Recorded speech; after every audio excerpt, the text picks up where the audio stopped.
zachowuje się zdrowe ścięgno. Una estructura de tejido conectivo Jest to struktura tkanki łącznej, que conforma por células, principalmente tenocitos, stworzona, znaczy składa się z tenocytów, pero también por una matriz extracelular que le da la transmisión de fuerzas de tracción y de compresión. i tutaj szczególnie istotna jest ta macierz pozakomórkowa, która umożliwia przenoszenie sił na ścięgnie. El problema viene cuando esta estructura de colágeno tipo 1 Problem pojawia się wtedy, kiedy ta struktura z kolagenu typu pierwszego por una mala adaptación, przez jakąś złą adaptację, por un sobreentrenamiento przez jakieś przeciążenie, o incluso por un traumatismo, albo nawet przez jakiś bezpośredni uraz. provoca cambios estructurales I te wszystkie czynniki mogą stworzyć jakieś zmiany strukturalne. que con la terapia manual clásica, Więc klasyczną terapią manualną un fisioterapeuta entrenado es incapaz de revertir el cuadro clínico. nie jesteśmy w stanie terapią manualną jakby odwrócić tego procesu zwyrodnienia dysfunkcji ścięgna. ¿Por qué? Porque existen un cambio de colágeno tipo 1, colágeno sano, a colágeno tipo 3, colágeno en tendinopatía. Więc w przypadku tendinopatii, czyli dysfunkcji ścięgna, mamy do czynienia do zmiany kolagenu typu pierwszego w kolagen typu trzeciego, czyli jest to tkanka zwyrodniała, tkanka typowa dla tendinopatii. Colágeno que es incapaz de transmitir esas fuerzas de tracción y de compresión de manera eficaz. Więc ten kolagen typu trzeciego jest to tkanka, która nie jest w stanie w sposób skuteczny umożliwiać transmisji i przenoszenia sił. Por ello es importante conocer los principales factores predisponentes en las tendinopatías. Dlatego bardzo istotne jest znać czynniki predysponujące do pojawiania się tendinopatii. Uno de ellos es la estadística. Jednym z tych czynników jest statystyka.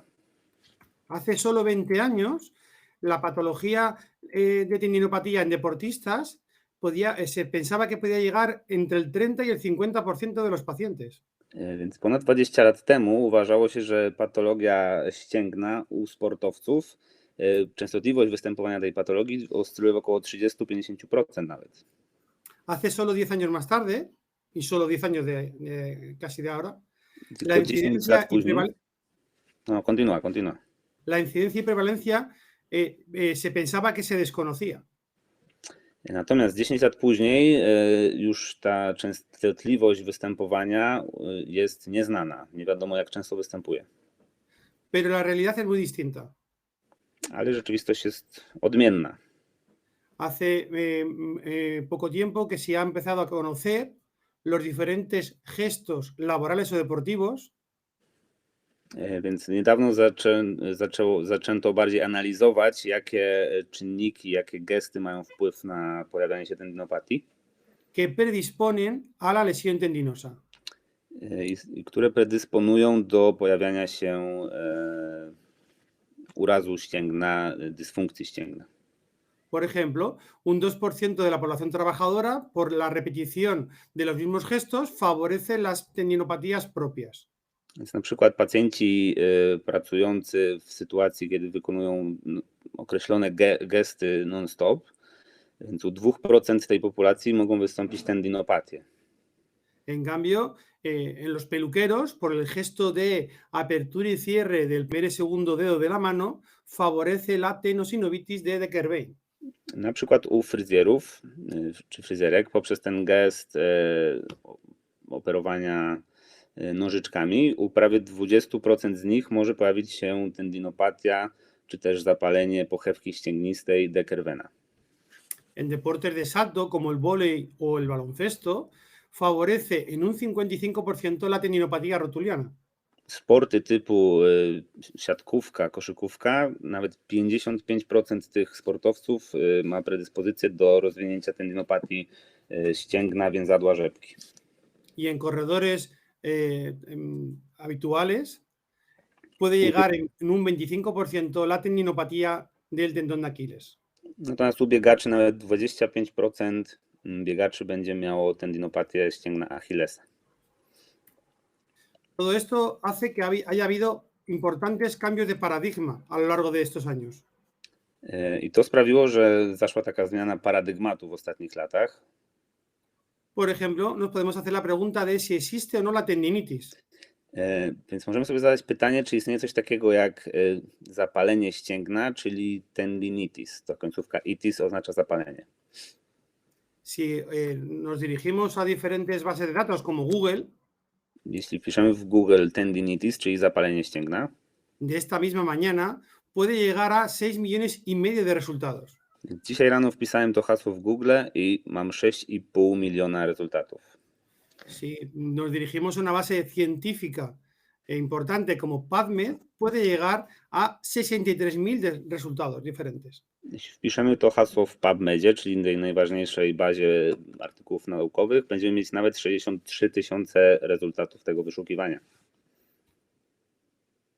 Pero la realidad es que hace muchos años que se demostró que no existen células inflamatorias intratendón. Natomiast już dużo lat temu, bo w 2002 roku udowodniono, że w ścięgnie nie istnieją komórki zapalne, które mogłyby powodować zapalenie ścięgna. Y por lo tanto el término está obsoleto y deberíamos denominarlo tendinopatía. Dlatego termin określenie zapalenie ścięgna, czyli tendinitis, jest przestarzały i obecnie używa się terminu tendinopatia. Que incluiría a los pacientes con una tendinitis o con una tendinosis. Więc określenie tendinopatia zarówno określa tych pacjentów, którzy mają tendinosis, czyli zwyrodnienie ścięgna, jak i tendinitis, czyli ci, którzy mają jakieś stany zapalne w ścięgnie. Con lo cual volvemos a la pregunta anterior. Si ya conocemos que no existe, Więc wracamy do poprzedniego pytania, czyli jeśli wiemy, że nie istnieje, ¿por qué es tan difícil cambiar ese concepto entre los médicos? dlaczego tak często, na przykład u lekarzy jest często tak trudno jest zmienić to podejście, że jest to tendinitis, kiedy tak naprawdę ta tendinitis nie istnieje. E incluso, ¿por qué no?, entre algunos compañeros fisioterapeutas. I też to się dzieje wśród nas, fizjoterapeutów oczywiście. Porque existe un aumento de flujo vascular anómalo. Dzieje się tak dlatego, że jeśli wykonamy USG z funkcją ekodoppler, to możemy zauważyć anomalię w postaci zaburzonych przepływów krwi w ścięgnie. Denominado angiogénesis. Jest to tak zwana neowaskularyzacja, czyli jakby powstawanie naczyń krwionośnych w ścięgnie. Que además se acompaña de un engrosamiento del tendón. I dodatkowo ta neowaskularyzacja towarzyszy tej neowaskularyzacji pogrubienie ścięgna. Y nuestra percepción es que si el tendón está más grueso, existe una inflamación intratendón. Więc percepcja nasza jest taka, że jeśli mamy pogrubienie ścięgna, to istnieje tam jakiś stan zapalny. Por eso es necesario conocer cómo enferma ese tendón. Dlatego ważne jest, żeby wiedzieć, jaki jest proces, który sprawia, że pojawia się dysfunkcja, czy też w cudzysłowie choroba tego ścięgna. Si tenemos un tendón normal y lo sometemos a una carga óptima, el tendón se tiene que adaptar y hacerse más fuerte. Więc jeśli mamy zdrowe, normalne ścięgno i zastosujemy optymalny stopień obciążenia tego ścięgna, to ścięgno powinno się adaptować do tych obciążeń. Pero aunque sea más fuerte, sigue siendo un tendón normal. Mimo że jest to silniejsze, zaadaptowane ścięgno, to dalej jest to normalne, zdrowe ścięgno. El problema viene cuando le metemos factores predisponentes, como la falta de carga. Problem pojawia się wtedy, kiedy na przykład pojawiają się te czynniki predysponujące i jednym z czynników predysponujących jest brak obciążania tego ścięgna. Este reposo deportivo favorece en el tiempo la generación de la tendinopatía reactiva o lo que denominamos habitualmente como tendinitis. Więc w przypadku przedłużonego braku obciążania ścięgna będziemy mieć predyspozycję do pojawiania się tak zwanej tendinopatii reaktywnej, czyli to, co określamy jako tendinitis, czyli stan zapalny w cudzysłowie. que con las técnicas habituales, generalmente, somos capaces de revertir este cuadro clínico, Więc klasycznymi metodami terapii ścięgna jesteśmy w stanie jakby odwrócić ten proces. pero si se mantienen en el tiempo estos factores predisponentes, acabaremos generando una tendinopatía degenerativa o tendinosis. Natomiast jeśli ta tendinopatia reaktywna będzie utrzymywać się w czasie, to dojdziemy do punktu, w którym będziemy mieć do czynienia ze zwyrodnieniem tego ścięgna, czyli z tendinosis. Esto hace que la mayoría de nuestros pacientes no estén en un estadio de tendinitis o tendinopatía reactiva, no estén en un estadio de tendinopatía degenerativa o tendinosis, sino en una tendinopatía reactiva en un paciente con una degenerativa crónica. To powoduje, że większość naszych pacjentów z tendinopatią nie będzie na tym etapie pierwszym, drugim, czyli tej tendinopatii reaktywnej, czy też tej tendinopatii zwyrodnieniowej, tylko będzie na tym czwartym poziomie, czyli mamy do czynienia z taką tendinopatią reaktywną na zwyrodniałym ścięgnie. Pero no hay que olvidar que asociado a esto tenemos un tejido que predispone a la tendinopatía por una mala adaptación a la carga. I warto pamiętać, że o tkance, która dodatkowo może wspomagać pojawianie się tendinopatii przez właśnie tą złą reakcję na obciążenie. Pero una adecuada modulación de la carga puede mejorar y curar la tendinopatía. Czyli zmodyfikowanie obciążenia w adekwatny sposób może spowodować odwrócenie się tej tendinopatii, żeby ta tendinopatia nie była reaktywna. En el mercado existen diferentes dispositivos que pueden aplicar esa corriente galvánica. Więc na rynku istnieje kilka różnych sprzętów, które będą aplikować ten prąd galwaniczny potrzebny do elektrolizy. Y por orden de aparición lo tenéis de izquierda a derecha.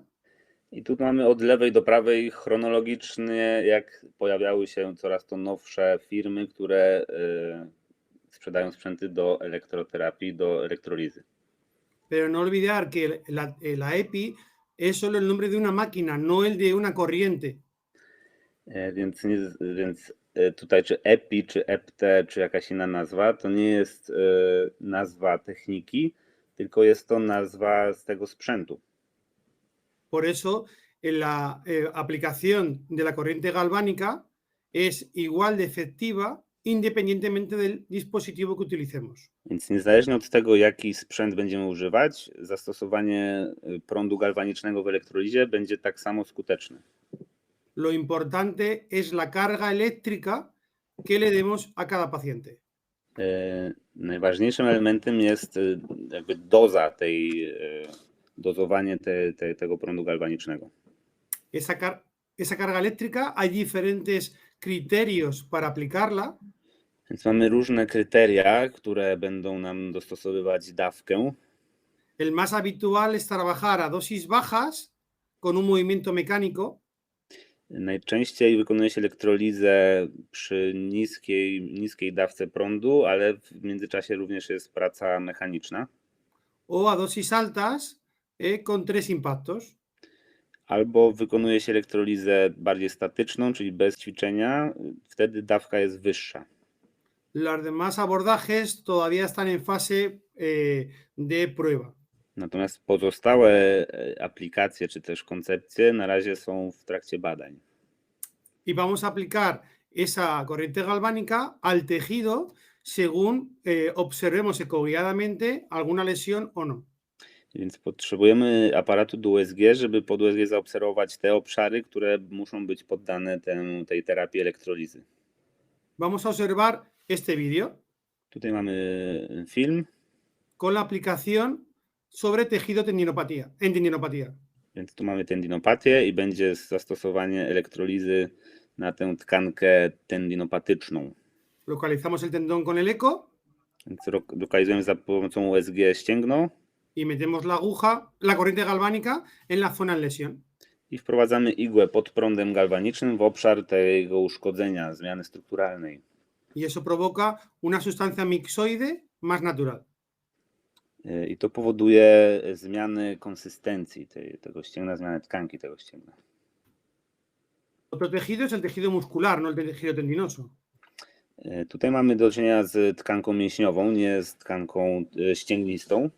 Donde podemos aplicarlo también ecoguiado, Tutaj znowu możemy zastosować to pod USG, llevando la aguja a la zona del agujero, del gap. i tu kierujemy elektrolizę w obszar tego uszkodzenia ścięgna, w miejsce, gdzie to mięsień, przepraszam, jest uszkodzony. También podemos aplicarlo sobre un hematoma Też możemy aplikować elektrolizę na krwiaki, por una contusión lateral, krwiaki wewnątrzmięśniowe. ecoguiado, Znowu pod USG lokalizujemy krwiak, haciendo que se reabsorba más rápidamente el tejido hemático.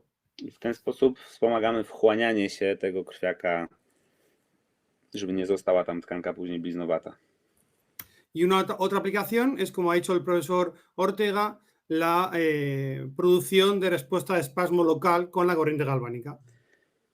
Inną techniką, o której wspominał już profesor Ortega, jest to stymulowanie za pomocą elektrolizy punktów spustowych, wywoływanie tych lokalnych skurczów mięśniowych.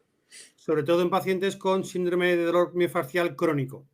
Zwłaszcza u pacjentów z przewlekłym bólem mięśniowo-powięziowym. Lo bueno o lo ideal de la corriente galvánica es conocer la carga y que la carga no va a hacer el efecto que vamos a generar. Więc kluczowe w przypadku elektrolizy jest znać dawkę i napięcie, Porque alrededor de la aguja se va a producir efectos terapéuticos. ponieważ dookoła igły będą pojawiać się te efekty terapeutyczne, Que pueden ser beneficiosos o nocivos si irritamos tejidos de alrededor. Więc jeśli przesadzimy z dawką i podrażnimy tę tkankę, to efekt będzie negatywny, dlatego musimy zawsze tę dawkę dostosowywać do pacjenta. Como un nervio o un vaso sanguíneo. Jak na przykład możemy uszkodzić jakąś strukturę naczyniową albo nerwową, więc trzeba zawsze uważać podczas tej elektrolizy. El profesor Sánchez, ideador de la técnica EPI, mostró este estudio hace ya 7 años. Profesor Sanchez jest to jakby prekursor techniki EPI, czyli elektrolizy, pierwszy prekursor właściwie. Opublikował już 7 lat temu to badanie. Donde en pacientes con tendinopatía crónica muy evolucionada, mejoraban en torno a las 8 o 10 semanas gracias a la técnica de EPI. I tutaj jest badanie, które pokazuje, jak pacjenci z bardzo zaawansowaną tendinopatią po 8, 10, 12 tygodniach od pierwszej wizyty mają bardzo znaczącą poprawę. Pero en deportistas con tendinopatía aguda, sin tantos cambios estructurales, mejoraban en torno a las 4 o 6 semanas. Więc tutaj na zielono mamy tych pacjentów z przewlekłą tendinopatią. W tym drugim kolorze mamy pacjentów z taką bardziej ostrą tendinopatią, sportowców z ostrą tendinopatią, i tutaj ewolucja była lepsza, bo już po 4-6 tygodniach były pozytywne efekty elektrolizy. Con una incidencia en las recidivas muy baja. I bardzo był mały stopień recydyw, czyli ponownego pojawienia się dolegliwości bólowych ścięgna. Bueno, hay diferentes estudios. Uno de los últimos fue esta encuesta a compañeros que realizaban técnica de electrolisis. Tutaj mamy badanie, które polega jakby na sondażu wśród fizjoterapeutów wykonujących elektrolizę. Casi el 80% coincidíamos que lo aplicábamos junto con ejercicio terapéutico. I tutaj widzimy, że 80% terapeutów odpowiada, że zawsze łączy elektrolizę z ćwiczeniem terapeutycznym. Y un 14% lo combinamos con la siguiente técnica, que es la neuromodulación percutánea. Natomiast 14% dodatkowo łączy elektrolizę z neuromodulacją przeskórną. Para controlar el dolor propio de la tendinopatía. Neuromodulacja służy do modulowania, kontrolowania bólu tendinopatii. Por ejemplo, si tenemos un paciente con una tendinopatía rotuliana, lo más apropiado es aplicar neuromodulación en el nervio femoral que inerva la cara anterior de la rodilla. Na przykład, jeśli mamy pacjenta z tendinopatią ścięgna więzadła rzepki, idealną sytuacją byłoby zaaplikowanie tej neuromodulacji na poziomie nerwu udowego, czyli nerwu, który unerwia obszar tendinopatii. Este otro estudio refleja los efectos adversos. Principalmente es el dolor durante la aplicación. Tutaj mamy badanie, które pokazuje powikłania czy też komplikacje techniki elektrolizy. Najczęstszym powikłaniem jest po prostu ból podczas samego zabiegu. Y dolor a las 24-48 horas. I ból ten może pozostawać do 2 dni. Pero los demás síntomas son muy leves. Natomiast pozostałe powikłania czy też skutki uboczne są bardzo nieznaczące i subtelne, nie powodujące jakichś większych problemów. Por último, vamos a intentar introducir la neuromodulación percutánea ecodiada. Więc o co chodzi z tą przeskórną neuromodulacją pod kontrolą USG? El sistema nervioso es muy complicado, Nasz układ nerwowy jest bardzo skomplikowany, tan complejo que solo conocemos menos del 10% de su funcionamiento. jest tak skomplikowany, że znamy tylko 10% funkcjonowania naszego mózgu. Por ejemplo, en este estudio pueden observar cómo, en este estudio pueden observar cómo se distribuye toda esa red neural a lo largo del cuerpo, en este caso de una rata. Tutaj widzimy na modelu zwierzęcym, to jest szczur, jaka jest dystrybucja, rozkład układu nerwowego, jak bardzo jest to skomplikowany układ. Por ejemplo, podemos seguir la hipótesis de Menzel. Możemy podążać za hipotezą Mensela. Por ejemplo, ante un esguince por inversión forzada, Więc według niego na przykład mamy do czynienia ze skręceniem inwersyjnym stawu skokowego. existe una irritación nociceptiva con aumento de sustancia P. Więc w tym modelu ten uraz powoduje podrażnienie nocyceptywne i wzrost stężenia substancji P, czyli substancji bólotwórczej. Lo que va a provocar una irritación metamérica de las raíces de L5 a S1. I to będzie powodować metameryczne podrażnienie na poziomie L5-S1. Si el paciente no es tratado convenientemente, va a provocar un desbordamiento metamérico a las metámeras superior e inferior. Więc w tym modelu, jeśli pacjent nie jest poddany adekwatnej terapii, to te obszary metameryczne, które mogą być uwrażliwione, rozszerzy się ten obszar na przykład na S2, S3.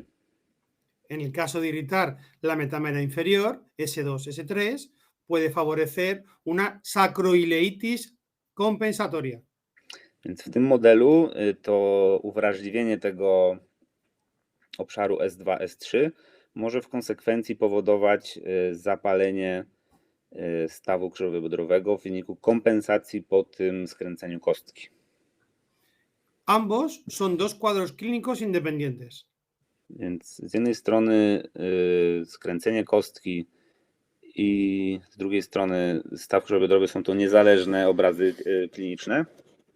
Y el único punto de unión entre una lesión ligamentosa y una lesión articular es el sistema nervioso. Więc jedynym jakby połączeniem urazu więzadłowego, jakim jest skręcenie kostki, i dysfunkcji stawowej, jaką jest dysfunkcja stawu krzyżowo-biodrowego, będzie połączenie na poziomie układu nerwowego. Por eso el sistema nervioso debemos de conocerlo y debemos incluso de conocer el tipo de fibras que le llegan a cada tejido. Dlatego musimy znać układ nerwowy i musimy też wiedzieć, jakie rodzaje włókien docierają do poszczególnej tkanki. Ese conocimiento va a favorecer que fibras de calibre más pequeño sean inhibidas por fibras de calibre más grueso de un dolor más agudo. Tutaj mamy ten model Melzaka i Walla, gdzie te bardziej zmielinizowane, te grubsze włókna blokują przepływ z tych mniej zmielinizowanych, cieńszych włókien, czyli tych przewodzących informację bólową. Y es la teoría conocida como el gate control. Więc to jest teoria tej bramki kontrolnej.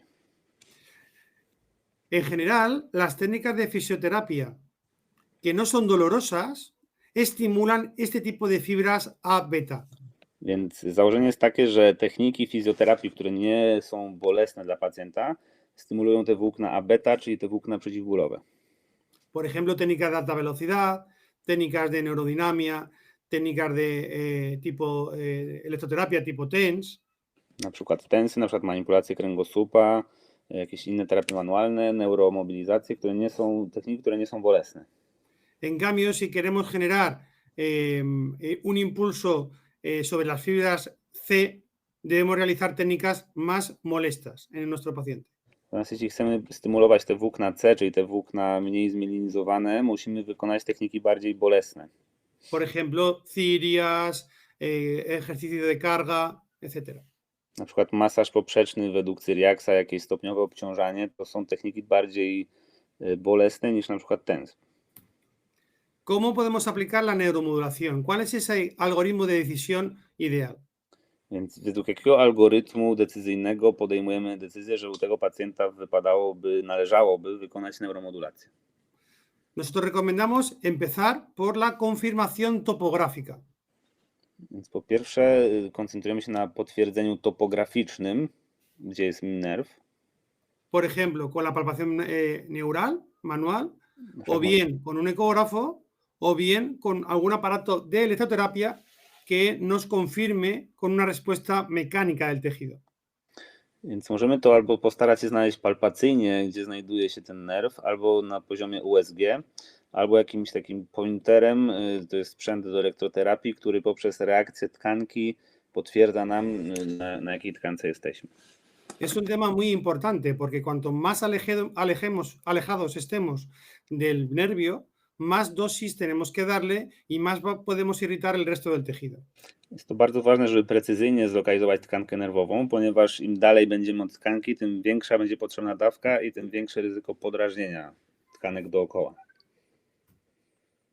A continuación, podemos aplicar la neuromodulación percutánea de 3 formas diferentes. I mamy tutaj różne sposoby zastosowania neuromodulacji przezgórnej. La primera es con un abordaje monopolar. Więc tutaj mamy różnego rodzaju prądy. Tutaj mamy jednofazowe prądy. En un paciente con un dolor muy puntual, por ejemplo, los pacientes con tendinopatías, que marcan su dolor a punta de dedo. Więc ten prąd jednofazowy u pacjentów z bardzo zlokalizowanym bólem jest wskazany, na przykład jak ktoś ma tendinopatię, to tak pokazuje precyzyjnie palcem, że boli mnie w tym miejscu. También se puede hacer con un abordaje bipolar en pacientes que tengan un punto gatillo con dolor referido. Tutaj mamy dwupunktową neuromodulację, na przykład ból mięśniowo-więziowy. O un abordaje multisegmentario en pacientes con cervicobraquialgia o lumbociática. Natomiast u pacjentów z bólami promieniującymi można tych podejść wykonać więcej niż 1 czy 2. El efecto de la neuromodulación es doble. Por un lado, el movimiento mecánico de la aguja. Więc mamy dwa mechanizmy działania neuromodulacji. Z jednej strony mechaniczne działanie igły y la corriente eléctrica tipo TENS. I z drugiej strony będziemy używać prądu typu TENS połączonego z igłą. Y nuestro objetivo es provocar una contracción mecánica confortable de los tejidos inervados por nuestro nervio principal. Więc lokalizujemy precyzyjnie nerw, wprowadzamy igłę w obręb nerwu i naszym celem jest spowodowanie skurczu tkanek unerwianych przez dany nerw i ten skurcz ma być komfortowy, nie może być bolesny. Provocando una analgesia y una sensación de fatiga inmediata. W ten sposób, poprzez stymulowanie nanerwia, będziemy powodować efekt przeciwbólowy, wręcz natychmiastowy efekt przeciwbólowy i ogólną fatygę mięśniową poprzez te wywołane skurcze. Więc ta technika, którą widzicie tutaj, może wygląda tak groźnie, ale jest to niebolesna technika. Reitero mi agradecimiento a ADMIS por haber contado conmigo para un día como hoy y quedo a vuestra disposición para cualquier tipo de duda o pregunta sobre la presentación. Więc tutaj po raz kolejny podziękowania, że jesteście z nami. i to zorganizowanie też tego kongresu. I tutaj dr José Luis zastanawia się, czy macie jakieś pytania dotyczące neuromodulacji, dotyczące tego, co tu przed chwilą się działo. Creo que está escribiendo una persona. La pregunta es que si esta técnica se puede aplicar a las cicatrices. A las cicatrices, ¿cuál de las dos? La primera técnica, la de electrolisis, es justo una de sus principales indicaciones. Pyta, o której technice pytasz, o którą technikę, jeśli chodzi o te blizny, czy chodzi o elektrolizę, czy neuromodulację. Jeśli chodzi o elektrolizę, to jak najbardziej jest to technika wskazana do terapii blizn. Y la neuromodulación en pacientes que tengan cicatrices dolorosas, porque se hayan enrollado el tejido conectivo alrededor de un nervio cutáneo. W przypadku neuromodulacji to jest to wskazane, kiedy ta blizna jest bolesna. W sensie, jeśli ta blizna jest tkliwa, bólowa, poprzez uwrażliwienie tej tkanki łącznej, to w takich przypadkach jest wskazana neuromodulacja, czyli powiedzmy w tych bliznach bardziej ostrych, natomiast w bliznach przewlekłych elektroliza. Dice que gracias. Está escribiendo otra persona.